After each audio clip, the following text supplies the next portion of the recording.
Bonjour à tous, c'est un plaisir de vous retrouver avec l'équipe Jésus est mon guide pour le partage de la lecture de ce jour. Et nous vous proposons de poursuivre cette seconde lettre de Saint Paul apôtre aux Corinthiens. Nous sommes au chapitre 8, les versets 1 à 9. Saint Paul nous dira aujourd'hui « Le Christ s'est fait pauvre à cause de vous ». En ce 20 juin, nous souhaitons une très belle fête à tous ceux qui le fêtent en ce jour, un très joyeux anniversaire à tous ceux qui fêtent leur anniversaire également.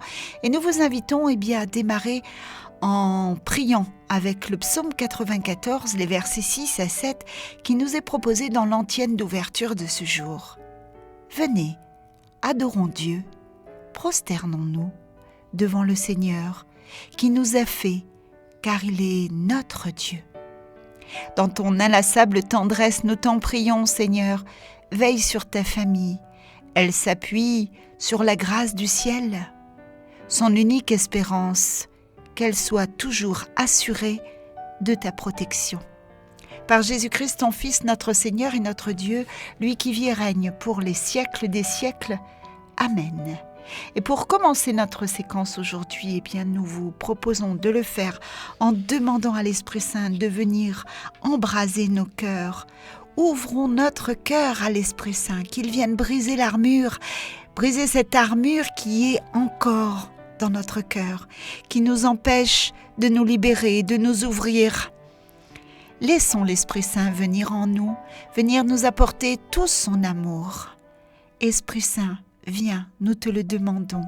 Viens dans nos cœurs, viens dans nos familles, viens dans nos foyers, viens dans notre monde.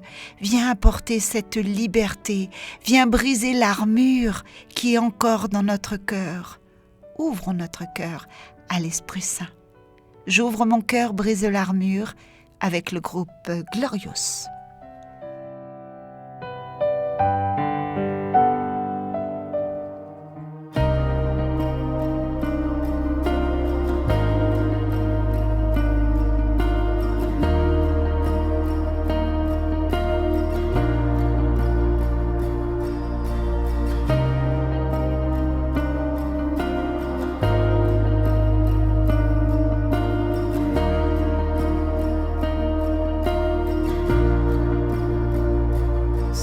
Saint-Esprit, tu frappes à la porte de ma vie,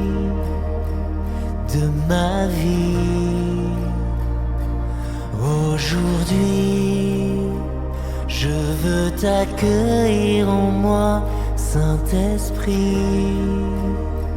Saint-Esprit, j'ouvre mon cœur, brise l'armure. Tu guéris mon histoire, mes blessures. J'ouvre mon cœur à ta mesure. Mon passé, mon présent, mon futur.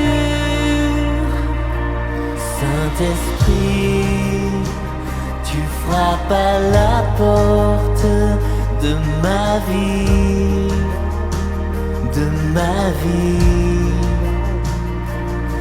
Aujourd'hui, je veux t'accueillir en moi, Saint-Esprit. Saint-Esprit, j'ouvre mon cœur, brise l'armure. Tu guéris mon histoire, mes blessures. J'ouvre mon cœur à ta mesure. Mon passé, mon présent, mon futur. J'ouvre mon cœur, brise l'armure.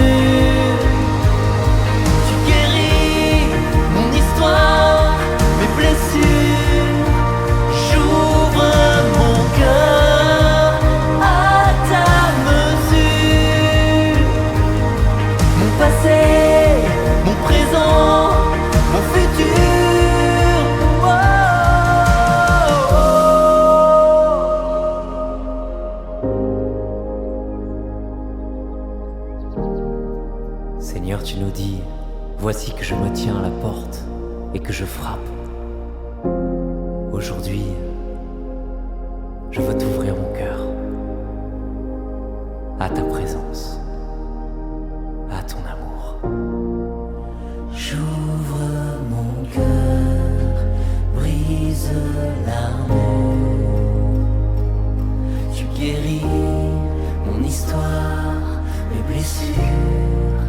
J'ouvre mon cœur à ta mesure. Mon passé, mon présent, mon futur. J'ouvre mon cœur, brise l'armure. Tu guéris mon histoire, mes blessures. J'ouvre mon cœur à ta mesure. Mon passé, mon présent, mon futur. J'ouvre mon cœur, brise l'armure. Tu guéris mon histoire, mes blessures. J'ouvre mon cœur à ta mesure. Mon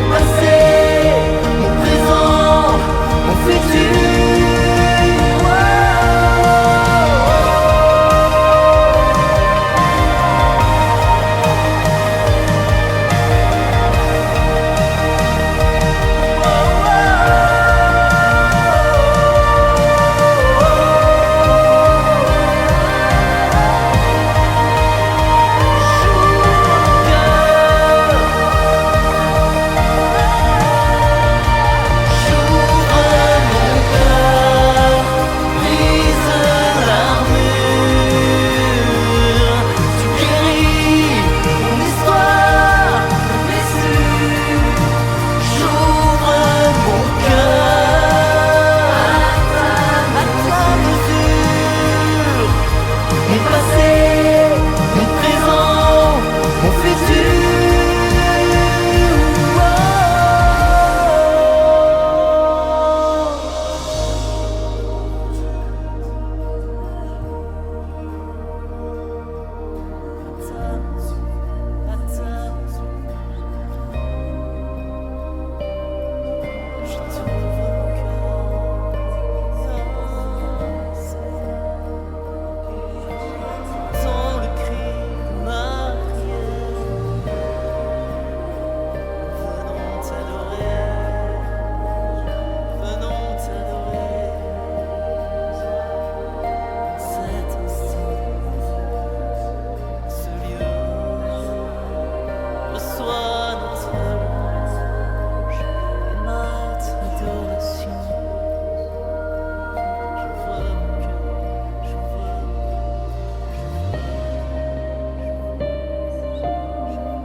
Nous vous proposons de poursuivre cette seconde lettre de Saint Paul apôtre aux Corinthiens. Frères, nous voulons vous faire connaître la grâce que Dieu a accordée aux églises de Macédoine. Dans les multiples détresses qui les mettaient à l'épreuve, l'abondance et leur joie et leur extrême pauvreté ont débordé en trésors de générosité. Ils y ont mis tous leurs moyens et davantage même. J'en suis témoin. Spontanément, avec grande insistance, ils nous ont demandé comme une grâce de pouvoir s'unir à nous pour aider les fidèles de Jérusalem. Au-delà même de nos espérances, ils se sont eux-mêmes donnés d'abord au Seigneur et ensuite à nous, par la volonté de Dieu. Et comme Tite avait déjà commencé chez vous cette œuvre généreuse, nous lui avons demandé d'aller jusqu'au bout. Puisque vous avez tout en abondance, la foi, la parole, la connaissance de Dieu, toutes sortes d'empressement et l'amour qui vous vient de nous. Qu'il y ait aussi abondance dans votre don généreux. Ce n'est pas un ordre que je donne, mais je parle de l'empressement des autres pour vérifier l'authenticité de votre charité. Vous connaissez en effet le don généreux de notre Seigneur Jésus-Christ. Lui qui est riche, il s'est fait pauvre à cause de vous, pour que vous deveniez riches par sa pauvreté. Parole du Seigneur, nous rendons grâce à Dieu.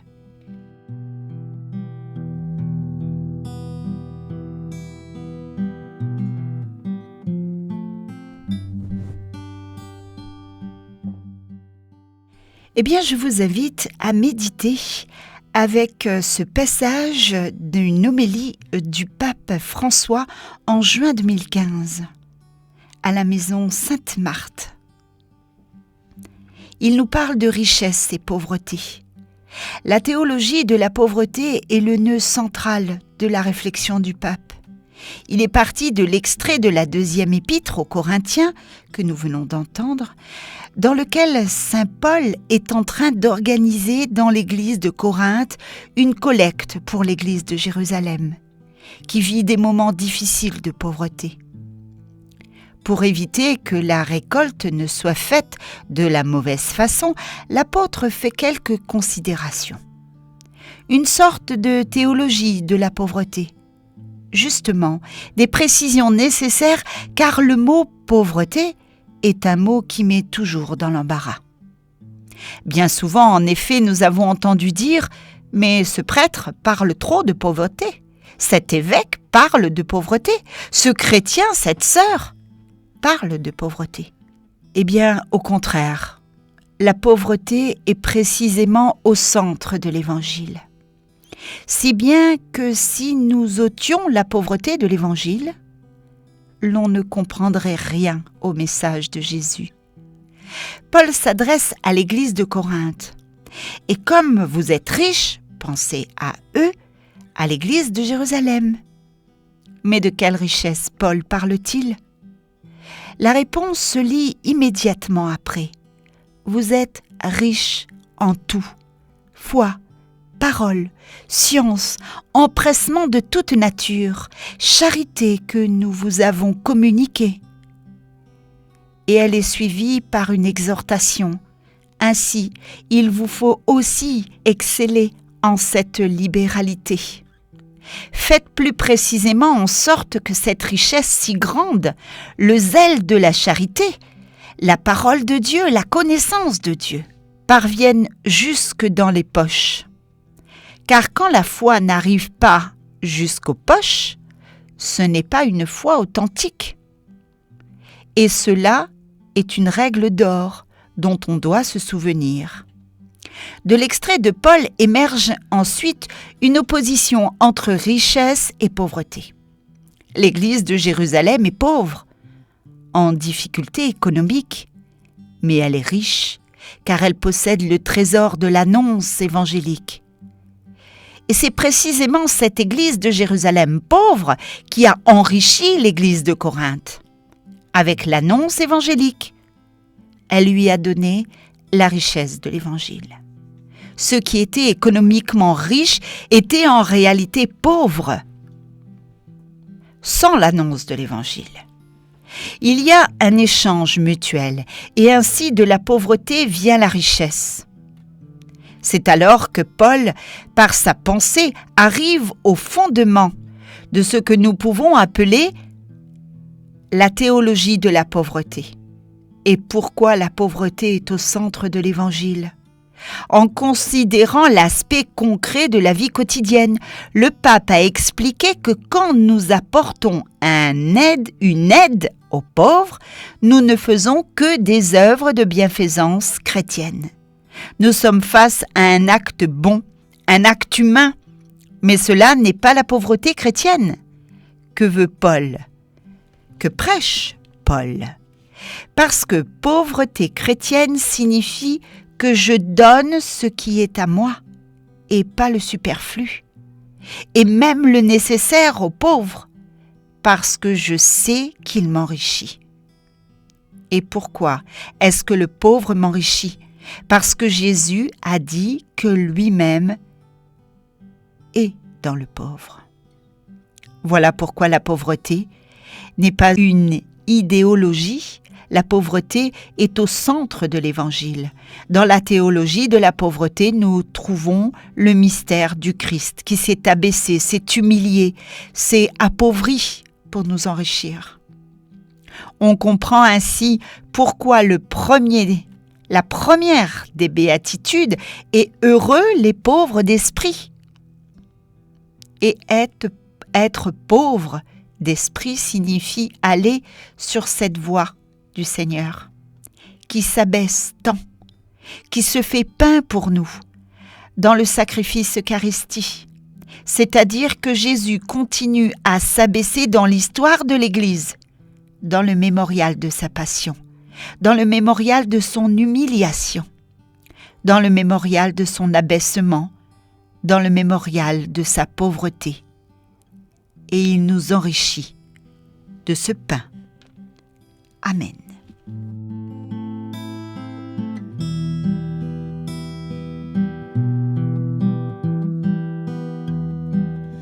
Chante, ô mon âme, la louange du Seigneur.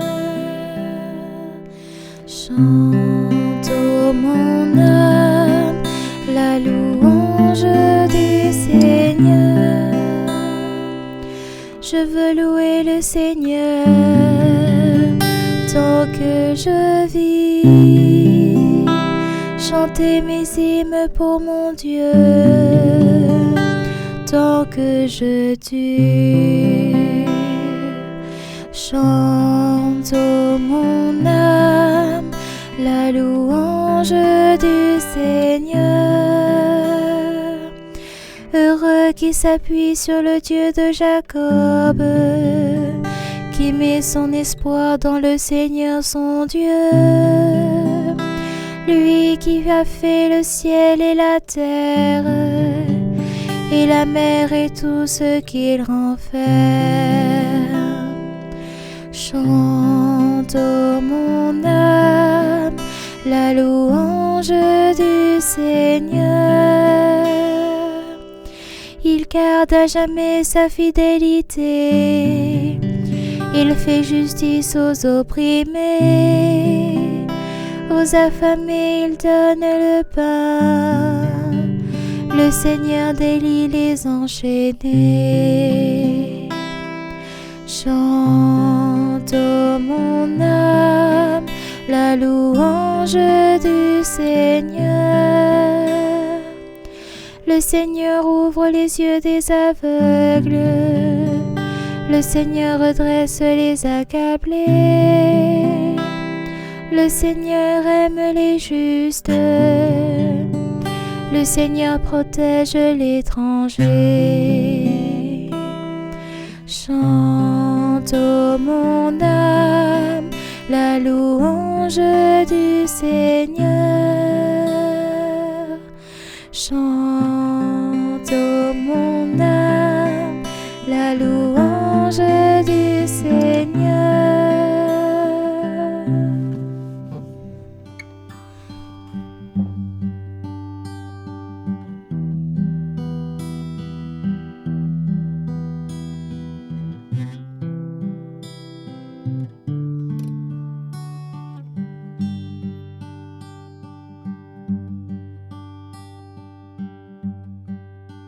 Merci à Maria et à Alan pour ce très très beau psaume de ce jour.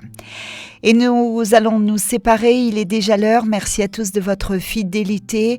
Je vous propose de nous séparer à nouveau avec le groupe Glorious dans la joie, en vous souhaitant une excellente journée sur les ondes de Radio Arc-en-Ciel, sur les réseaux sociaux et sur YouTube. Un coucou à l'équipe Jésus est mon guide. À bientôt. Salut, bye bye.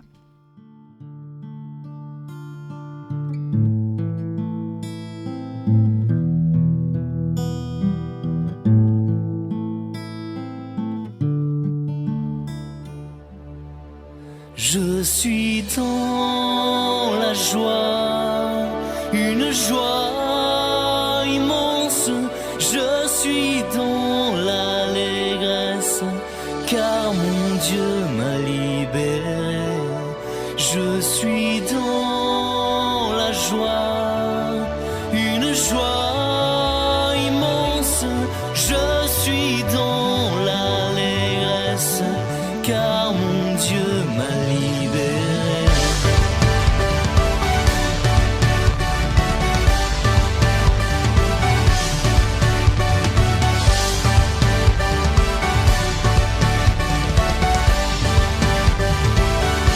Je chanterai de tout cœur les merveilles de Jésus mon Seigneur. Il m'a ôté des ténèbres, il m'a délivré de tout péché. Je chanterai de tout cœur les merveilles de Jésus mon Seigneur. Il m'a ôté des ténèbres, il m'a délivré de tout péché. Je suis dans la joie, une joie immense. Je suis dans l'allégresse, car mon Dieu m'a libéré. Je suis dans la joie, une joie immense. Je suis dans l'allégresse, car mon Dieu m'a libéré.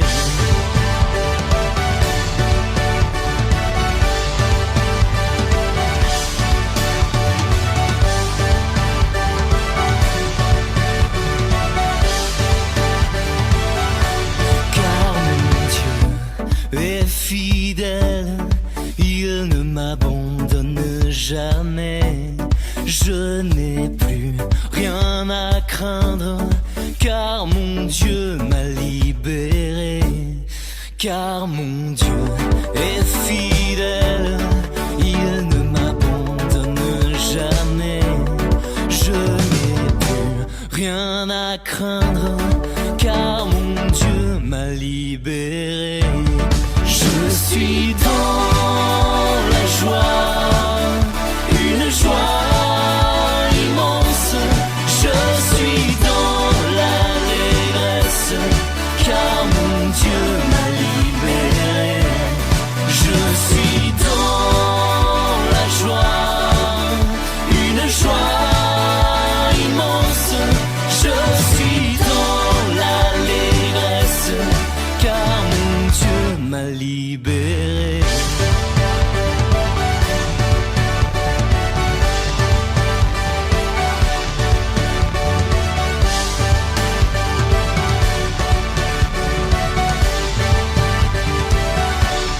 Je suis dans la joie, une joie immense. Je suis dans l'allégresse, car mon